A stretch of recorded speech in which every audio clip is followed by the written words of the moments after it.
Hello बच्चों, नमस्कार। कैसे हैं आप सब लोग? उम्मीद है शानदार, जिंदाबाद, जबरदस्त होंगे। बच्चों, बिहार पुलिस बहाली फिर से आ गई है और बहुत अच्छी बात है कि बिहार में चाहे चुनाव के माध्यम से ही सही या चुनाव की वजह से ही सही, लेकिन पुलिस और अध्यापकों की भर्तियां बिल्कुल सही तरीके से चल रही हैं, जैसी चलनी चाहिए किसी भी स्टेट में।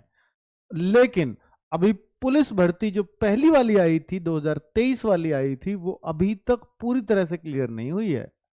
ठीक है, उससे आगे, थोड़ा आगे यूपी पुलिस पहुंच चुकी है। अगर उस बारे में बात करूं तो बिहार पुलिस बहाली दूसरी तो आ गई, लेकिन पहली वाली अभी पूरी तरह से फाइनलाइज नहीं हुई, जिससे थोड़ा सा बच्चों में निराशा भी है कि भाई वो इतना लंबी क्यों लटका रखी है।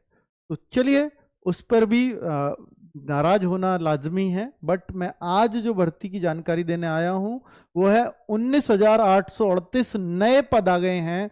अगर आपको पूरी एक कंप्लीट वीडियो चाहिए कि बिहार पुलिस के बारे में जिसमें सब कुछ हो, तो वो ये वीडियो होने वाला है। इसके बाद आपको कोई और वीडियो देखने की जरूरत नहीं पड़ेगी, क्योंकि इसमें मैं हर एक चीज को डिटेल में बताऊंगा।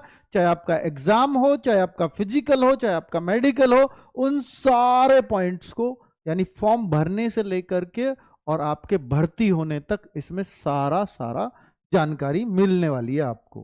ठीक है, फॉर्म आपको मालूम है कि भैया बिहार पुलिस कांस्टेबल 2025 इस भर्ती को नाम दिया गया है। 19,838 पद हैं। जो इससे पहली भर्ती थी वो 21,000 बच्चों की भर्ती थी, 21,700 कुछ पद थे उसमें। और इस बार 19,838 है, ऑलमोस्ट 20,000 ही है। तो पहले जैसी भर्ती है। इससे पहले देखो, ये उस 21 वाली से तो 12-13 हजार वैकेंसीज ये आती थी। पिछली बार सबसे बड़ी भर्ती थी जो 21,000 कांस्टेबल्स की हुई, ये भी लगभग 20,000 हो गई है। तो बड़ी भर्तियों में, ये भी बड़ी भर्तियों में ही मानी जाएगी बिहार के अंदर। ठीक है, अब यहां ये फॉर्म कब आ रहे हैं? और सबसे अच्छी बात है कि भाई जो उसमें होशियार थे, जिनका फिजिकल अच्छा था, वो सब उसमें भर्ती हो लिए। अब जो होंगे, या तो ये वो बच्चे होंगे जो 12th अभी अभी पास किया है, या जो उसमें फेल हो गए थे वो इस एग्जाम को देंगे। तो मेरे भाई, बहुत अच्छा चांस है। अगर बैक टू बैक किसी स्टेट में भर्ती आती हैं और आपको उसमें फॉर्म भरने का मौका मिलता है, तो सबसे आसान कट ऑफ को क्लियर करने का यही एक मौका होता है। अगर इसमें गैप हो जाए दो भर्तियों के बीच में, 2-3 साल का, फिर तो कट ऑफ वहीं पहुंचने लग जाती है। लेकिन अगर बैक टू बैक भर्ती आती है तो फिर कट ऑफ कम जाने के हमेशा चांसेस होते हैं। और पिछली बार भी बहुत सारे बच्चों को बिहार में नौकरी मिली जो आरडब्ल्यू के स्टूडेंट्स रहे। मतलब रिटन एग्जाम तो आप समझेंगे कि अधिकतर बच्चों ने आरडब्ल्यू से ही दिया था। जो बिहार पुलिस में, आप जो बिहार पुलिस के बच्चे भर्ती हुए हों या जो अभी फाइनल वेट लिस्ट का वेट कर रहे हों, तो आप एक बार पूछिएगा कहां से तैयारी की है। कंप्लीट हम लोगों ने तैयारी कराई थी, और इस बार भी हम एक कंप्लीट बैच लेकर के आएंगे बिहार पुलिस के लिए, और कंप्लीट तैयारी होगी आपकी। ठीक है, उसकी टेंशन आपको बिल्कुल नहीं लेनी है। 18 मार्च, 18 अप्रैल लास्ट डेट। यानी फॉर्म, आज मैं ये वीडियो बना रहा हूं कितने तारीख को? 11 मार्च को। अभी 7 दिन है, यानी आज का दिन है ट्यूसडे, तो ट्यूसडे से ही फॉर्म स्टार्ट होंगे, नेक्स्ट ट्यूसडे, होली के बाद। ठीक है, दूसरा, अदर स्टेट वाले बच्चे भी इसमें फॉर्म भर सकते हैं। अदर स्टेट वाला, मान लीजिए यूपी वाला बिहार का फॉर्म भरना चाहे, तो बस वहां वो जनरल में काउंट होगा। बाकी कोई उसका अलग से कोटा नहीं है, कुछ नहीं है। बस उसको उस राज्य में अपनी कैटेगरी का फायदा नहीं मिलेगा। ठीक है, तो भाई कितनी फीस लगेगी? जैसे अनुसूचित जाति, अनुसूचित जनजाति, आरक्षण कोटि के अभ्यर्थी, इन दोनों एससी और एसटी वाले, इनकी फीस 180 लगेगी। बाकी राज्य के मूल निवासी सभी वर्ग कोटि की महिला अभ्यर्थियों व ट्रांसजेंडर अभ्यर्थियों के लिए भी यही फीस लगेगी। सभी, मतलब राज्य की, इस राज्य की, बिहार राज्य की महिला अभ्यर्थी के लिए भी यही फीस है, चाहे वो किसी भी कैटेगरी की हो। और शेष जो सभी कैटेगरी बच गई या अदर स्टेट बच गए, वो सब 675 रुपए। यानी एमपी, यूपी, वेस्ट बंगाल, किसी, झारखंड, ये ज्यादा स्टेट टच हैं बिहार से, तो यही इस राज्य का फॉर्म भरते हैं पुलिस का, तो उनको 675 ही देने होंगे। और खुद बिहार के बच्चे जो इन कैटेगरीज में, एससी एसटी में नहीं आते, उनको भी। और बिहार पुलिस कांस्टेबल का जो सिलेक्शन का प्रोसेस है वो भी मैं आपको बता देता हूं कि मेरे भाई, पहले चरण में आपसे, पहला चरण क्या होगा? एग्जाम होगा। एग्जाम सबसे पहले, इसमें एग्जाम होता है। फिर आपका फिजिकल होता है, फिर आपका डॉक्यूमेंट वेरिफिकेशन, जो पिछली भर्ती है फिजिकल हो चुका है, फिर आपका डीवी होता है, और फिर आपका मेडिकल होता है। ये प्रोसेस है इसमें भर्ती होने का। ठीक है, तो सबसे पहले एग्जाम होगा, लेकिन एग्जाम का बहुत ज्यादा अर्थ नहीं है बिहार के अंदर, मैं आपको बता रहा हूं।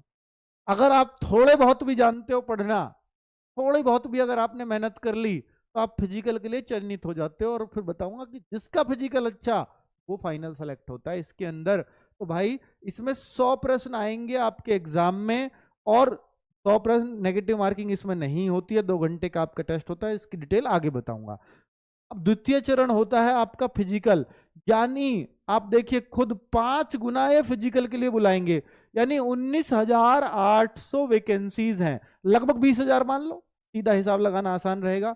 तो 1 लाख बच्चों को, करीब 1 लाख बच्चों को कहां बुलाया जाएगा? फिजिकल के लिए। यानी आपको सिर्फ 1 लाख में आना है एग्जाम। सोचिए कि फॉर्म जितने भी आएंगे, उनमें से आपको 1 लाख बच्चों में अगर आपके आ गए, तो आप एग्जाम से आपका कोई मतलब नहीं है। अब आपके कम नंबर आए हो या ज्यादा आए हो, सर इन मार्क्स का कोई अर्थ नहीं है, नहीं है। अब फिजिकल के नंबर हैं, 100 नंबर का फिजिकल होगा, जो फिजिकल में ज्यादा लाएगा वो, यानी रिटन क्वालिफाइंग है सिर्फ, फिजिकल में जिसके ज्यादा, वो फाइनल सेलेक्ट होगा। रिटर्न ही क्वालिफाई, हर जगह फिजिकल क्वालिफाइंग होता है, यहां रिटर्न ही क्वालिफाइंग है। ठीक है, तो यहां फिजिकल अच्छा चाहिए इनको पुलिस में भर्ती होने के लिए। तो ये रहा है पूरे स्टेप्स। सीबीटी नहीं है भाई, ऑफलाइन पेपर है। सीबीटी ऑनलाइन वाले को कहते हैं, ऑफलाइन होता है ओएमआर बेस्ड पेपर, ओएमआर पर होगा आपका पेपर। फिर पीईटी पीएचडी यानी फिजिकल वगैरह आपका मापतोल, और फिर डीवी डॉक्यूमेंट वेरिफिकेशन, और फिर मेडिकल। सबसे अच्छी बात है कि भाई यहाँ जो मापतोल भी है ना, तो आपकी हाइट भी 165 सेंटीमीटर चल जाती है। चलिए दिखाता हूं और आगे डिटेल में बताऊंगा। तो देखिए यहां आप देखेंगे कि बिहार पुलिस कांस्टेबल के अंदर कि भाई किस किस की कितनी कितनी वैकेंसीज हैं किस कैटेगरी में। तो यहां एक और कैटेगरी होती है कि अत्यंत पिछड़ा वर्ग, ईबीसी जिसको बोलते हैं, जिसका विवाद भी बना था इस बार, है ना, काफी बच्चों का सिलेक्ट होने के बाद भी 3571। तो 19,838 वैकेंसीज ऐसे हैं। इनमें अगर आप देखो कि महिलाओं की, इनमें ही 19,838 में महिलाओं की 6717 वैकेंसी, जो बहुत ज्यादा है, 6,717। महिलाओं के लिए काम और आसान हो गया है। और स्वतंत्रता सेनानी को लिए 397 वैकेंसी। यार ऐसी वीडियो बनाने के लिए कौन सा कोर्स करना पड़ता है? भाई ऐसी एआई वीडियोस फ्री में बनाना सीखो गुरु ऐप पर। शॉर्ट वीडियो देख हो गया है। और स्वतंत्रता सेनानी को लिए 397 वैकेंसी है। शैक्षिक अर्हता इसमें सिर्फ और सिर्फ 10+2 चाहिए, चाहे आपने कहीं से भी करी हो, जरूरी नहीं कि वो बिहार से ही की हो। तो भाई 10+2 होनी चाहिए, बस इतना जरूरी है यहां।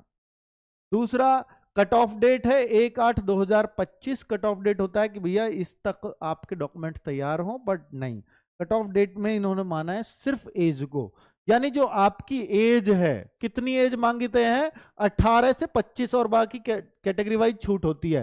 तो ये 1/8/2025 को एज मांगी जाएगी, यानी आज आप 18 के भी नहीं हो तो भी आप ये फॉर्म भर दोगे। 1/8/2025 को अपना हिसाब लगाना, तो यानी 2007 में भी अगर आपका जन्म हुआ है ना, 1/8/2007 से पहले पहले अगर आपका जन्म हुआ है 2007 में, 1/8/2007 के बाद आपका जन्म हुआ फिर तो नहीं चलेगा, तो आप ये फॉर्म भर पाओगे। ठीक है, क्लियरली मेंशन है। जी हाँ, अब अगर और देखें कि एज कितनी छूट होती है, तो भाई बिहार पुलिस के अंदर 18 वर्ष से 25 वर्ष की एज मांगी जाती है। जी हाँ, और इसमें पिछड़ा वर्ग, अत्यंत पिछड़ा वर्ग पुरुषों के लिए 2 वर्ष की छूट होती है, 18 से 27। आपके अवसर ये तो ओबीसी के लिए 3 साल की छूट हर जगह है, यहाँ 2 की क्यों है? तो राज्य का अपना नियम है। यूपी के अंदर ओबीसी को 5 साल मिलता है, SC ST को 5 साल मिलता है, यहाँ पे 2 साल मिल रहा है, तो भाई आपको यही मानना पड़ेगा अब। ठीक है, पिछड़ा वर्ग और अत्यंत पिछड़ा वर्ग कोटि की महिलाओं के लिए 3 वर्ष की छूट है, यानी जो 18 से ये 28 वर्ष हो जाएगी। ठीक है, ये महिलाओं के लिए है, इन कैटेगरीज के लिए। पुरुषों के लिए 27 है, महिलाओं के लिए 28 है, ये और छूट हो गई भाई। आगे SC ST हैं तो 18 वर्ष से और 30 वर्ष तक आप ये फॉर्म भर पाएंगे। ठीक है, चलिए अब अगर और देखूं कि भाई ये तो आपने फॉर्म की कंडीशन देख ली कि कौन लोग फॉर्म भर पाएंगे, लेकिन फॉर्म भरने से पहले आपको ये भी जानना चाहिए कि इसमें फिजिकल में क्या क्या नपेगा, तो ही तो आप, भाई आपकी हाइट ही नहीं है तो आप फॉर्म भी कैसे भर पाओगे। तो ये देखिए ना कि यहाँ जो गैर आरक्षित या पिछड़ा वर्ग के पुरुष अभ्यर्थियों के लिए, यानी गैर आरक्षित जो रिजर्व कैटेगरी नहीं है, जैसे ईडब्ल्यूएस हो गया या जनरल हो गया या ओबीसी हो गया, उन सब के लिए 165 सेंटीमीटर हाइट है। अगर आप ईबीसी में आते हैं, अत्यंत पिछड़ा वर्ग होता है इसके अंदर, बिहार के अंदर, तो 160 सेंटीमीटर हाइट चल जाएगी। एससी एसटी भी 160 चल जाएगा। महिलाओं के लिए ये हाइट 155 सेंटीमीटर, ये कम नहीं है, ठीक ठाक है। सभी वर्गों की महिलाओं के लिए 155 हाइट चाहिए, जबकि यूपी में 152 ही मांगते हैं।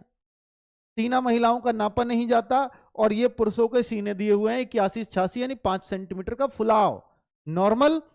फिर सांस भर के जो फुलाव होता है उसको कहते हैं 5 सेंटीमीटर हर किसी का फुलाव चाहिए, ठीक है। चलिए, और महिलाओं के लिए छाती नहीं होती, चेस्ट नहीं नापी जाती, इसलिए उनका वजन नापते हैं। कहते हैं कि न्यूनतम वजन 48 किलोग्राम, ये कंडीशन भी मुश्किल है। महिलाओं में, बहुत महिलाओं में ऐसा मिलेगा, फीमेल्स में, लड़कियों में, कि 48 से कम वजन होता है, पर ये 5 किलोग्राम इधर उधर चल जाता है। ये मैं आपको अंदर की बात बता रहा हूं, ठीक है। फुलाने के बाद सीना 5 सेंटीमीटर फूलना अनिवार्य है, वो इसने बोल ही दिया। अब आगे की बात कर लेते हैं कि भाई देखो, जो अदर स्टेट वाले बच्चे हैं, स्पेशली अदर स्टेट, इस बात को जरूर सुनना कि जो ये बात कहाँ लिखी हुई है कि हम फॉर्म भर पाएंगे नहीं। जाति के आधार पर आरक्षण का लाभ सिर्फ बिहार के मूल निवासियों को मिलेगा, यानी ओबीसी की सारी सीट, ईबीसी की सारी सीट, एससी एसटी की सीट सिर्फ बिहार वालों के लिए हैं। लेकिन जो अनारक्षित सीटें हैं वो अदर स्टेट वालों के लिए भी हैं। राज्य के बाहर आरक्षण कोटि के अभ्यर्थियों की गणना और गैर आरक्षित कोटि के अभ्यर्थी के रूप में ही की जाएगी। यानी आप यूपी के अंदर एससी में हो, एसटी में हो, किसी में भी हो, आप बिहार का अगर फॉर्म भरते हैं तो आप जनरल में काउंट होंगे, ठीक है। क्लियर कर दिया ना, बिल्कुल। अभी सभी देखिए बच्चे, ऑनलाइन आवेदन की ये सभी वांछित प्रमाण पत्र, जो सभी वांछित कहते हैं वांटेड, जो जरूरत है, जिन प्रमाण पत्रों की, चाहे वो 10th का सर्टिफिकेट हो या 12th का हो या आपका जाति प्रमाण पत्र हो, वो सारे प्रमाण पत्र ऑनलाइन आवेदन की अंतिम तिथि से पहले चाहिए। यानी 18 अप्रैल से पहले बनवा लेना, अपने घर पे रख लेना भाई। बिहार पुलिस कांस्टेबल में ये शर्त लगा दी गई है, 18 अप्रैल से पहले के आपको डॉक्यूमेंट्स चाहिए होंगे, इसके बाद के मान्य नहीं है। ये ईबीसी पे विवाद यही हुआ था पहले कि इस डेट से पहला हुआ ना चाहिए, नोटिफिकेशन में लिख दिया, हालांकि बाद में माननी पड़ी क्योंकि सरकार को वोट चाहिए, तो वो इसलिए बच्चों को बहुत ज्यादा दुखी नहीं कर सकती। अब ये भर्ती जो है, अब चूंकि पता है बिहार में इलेक्शन 2025 में ही होने हैं, ये उससे पहले हो जाएगी नहीं होगी, भाई देखो इसका प्रोसेस बहुत कुछ उससे पहले हो जाएगा, पर आप ये उम्मीद करो एक कंप्लीट ही उससे पहले हो जाएगी। तो आप 2023 वाली भर्ती से सीख सकते हो भैया, जब सरकार को जल्दी भी थी तभी 1.5-2 साल में हो रही है, ये क्यों हो जाएगी इतनी जल्दी, है ना। इसमें तो सरकार को जल्दी भी नहीं है, उसे भर्ती निकालने की जल्दी है, वो अपना काम कर चुके हैं। उनको वोट मिलेगा तो इसी से मिलेगा, रिजल्ट दे दिया तो आप बताओ ना, रिजल्ट देने के बाद तो 19,838 ही बच्चे खुश होंगे, और अगर रिजल्ट नहीं दिया तो सरकार को, जिनने फॉर्म भर रखा, सबका फायदा लेना है। उन सबको उम्मीद रहेगी ना कि मेरा आ जाएगा। 19,838 की उम्मीद से बढ़िया है कि सबको उम्मीद बनी रहे। सरकार